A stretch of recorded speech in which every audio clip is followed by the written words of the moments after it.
आज दिनांक 16/4/24 रोजी पोलीस स्टेशन कदीम जालना हद्दीत कुच्चरवाटा म्हणून एरिया आहे त्या भागात दुपारी 1500 वाजण्याच्या सुमारास एक गोपनीय माहिती भेटलेली होती की त्या ठिकाणी अवैधरित्या वेश्याव्यवसाय काही कुटणखाना एक महिला चालवत आहे अशी खात्रीलायक बातमी मिळाली होती। त्यावरून आम्ही वरिष्ठांच्या सूचनेनुसार सदर ठिकाणी सापळा कारवाई बनावट ग्राहक पाठवून सदर घटनेची पडताळणी केली असता त्या ठिकाणी आम्हाला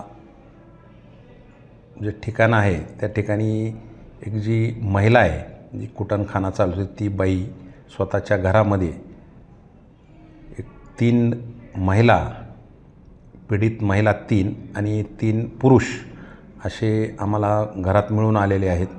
त्यावरून सदर पीडित महिला 3 आणि ते पुरुष मिळून आले आहे त्यापैकी अनिल जालिंदर मिसाळ मांडव्याचा राहणार आहे, बाळू दशरथ शिंदे हा बिडकींचा आहे, अल्ताफ शफीक राहणार संभाजीनगर जालना हे असे लोक मिळून आल्याने आणि त्यांच्या ताब्यात 4 मोबाईल, काही कंडोमचे पाकिट आणि नगदी रुपये असा एकूण 33,610 रुपयाचा मुद्देमाल मिळून आलेला आहे।